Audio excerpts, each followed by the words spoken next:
I'm Anastasia Milton. I have 16 years of experience, 14 as an educator. I'm an award-winning nail technician. I did cover for Nails magazine, and also I had over 200,000 students.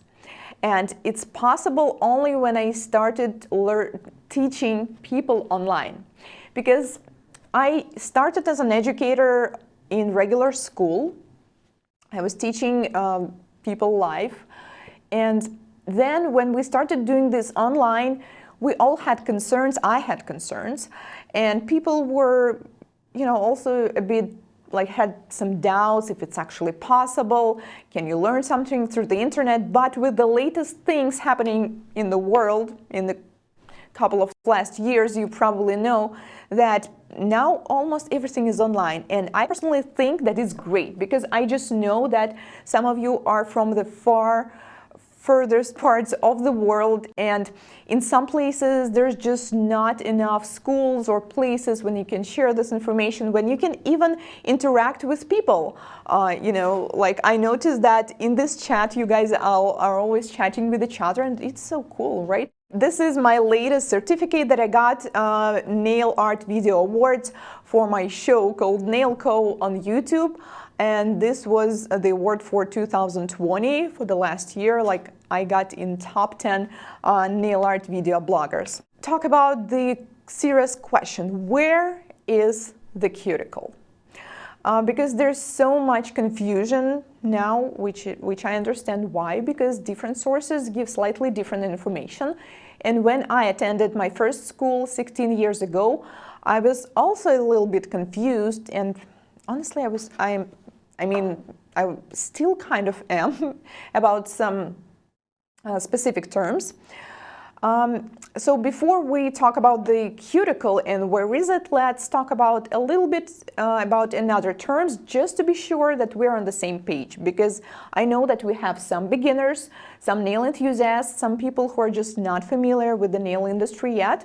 That's why let's quickly run through the basics.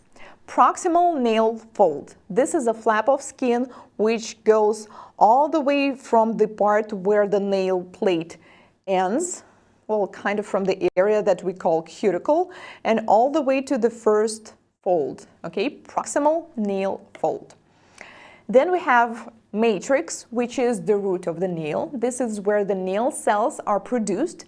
And lunula, or also known as moon or half moon, is a visible part of the matrix. Some people have it, some people have it visible.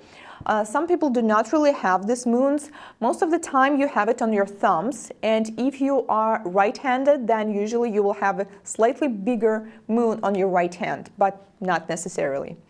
And then we have the free edge, which is white part of the nail, and it's not connected to the nail bed, which means you can file it, you can trim it, and it's not going to hurt because free edge is already not connected to the nail bed. And if we will take a look a little bit inside the nail, then we also see the nail plate, which is what we refer to as nail itself. And then we have a nail bed, which is underneath the nail. And, well, then we have a bone. So here's the picture, and I would like to ask you first, where is the cuticle? This white part, like right here, that many of you just referred to, is cuticle. And this part right here that we usually call cuticle, including myself, I will explain later why. The right name for it currently is eponychium. So when I attended my first nail school, I was taught that cuticle and eponychium is the same. Cuticle is more like, freestyle word, and eponychium is more like professional term. Then later, as I was reading different kind of nail books and taking more and more classes, I get confused even more because they were teaching this differently. Some people explain that cuticle is this, where you see the arrow that shows the eponychium, while the eponychium is something that's even further, which actually is the proximal nail fold. Let's see a couple more pictures so you will have an even better understanding. So this nail is not very tidy, but that's not important because we need to see where's the cuticle and where's the eponychium. What about this nail? Well, it's the same. The white tissue that's spreading across the nail plate, that's very sticky, and it's adhered to it is called cuticle. And eponychium is that part on the top. You know what else got me a little bit confused? I clearly remember the article. Unfortunately, I do not remember the author that I read where they explained that actually cuticle has layers, just like skin. So whenever the cuticle grows, some part of it is spreading across the nail plate, and some parts are just making a U-turn and go up all the way to the eponychium. So I believe that for quite a while. So like I said, with the latest information, this is eponychium and this is cuticle right now for today.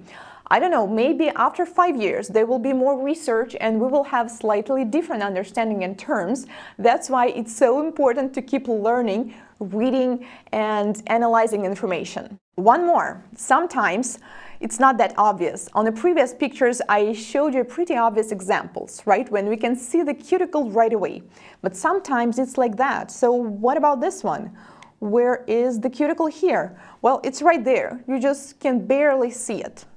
Sometimes it's not really whitish, sometimes it's just clear, and it seems like it's not there. But once you start pushing it back with a pusher or with the orange wood stick, it is actually there.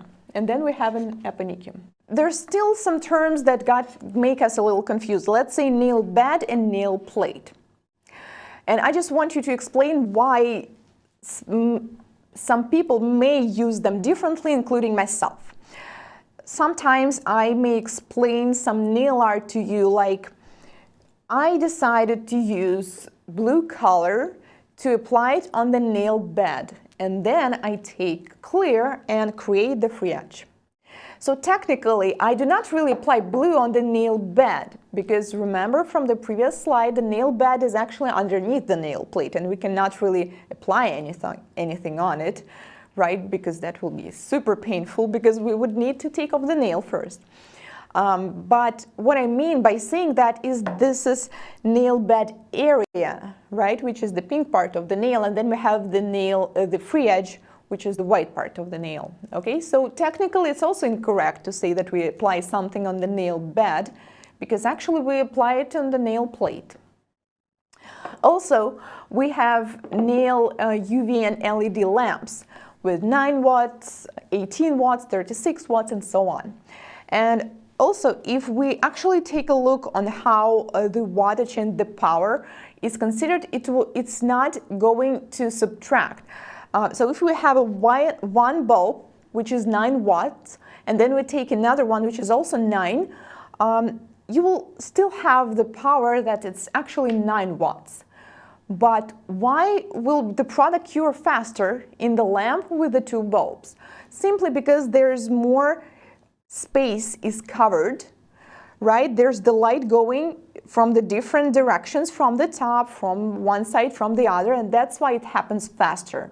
But it's not actually that that there's more power. I hope it makes sense. But still, everybody decided that we are going to call lamps with 2 bulbs, 18 watts, 36 with 4 bulbs, 8 watts, and so on.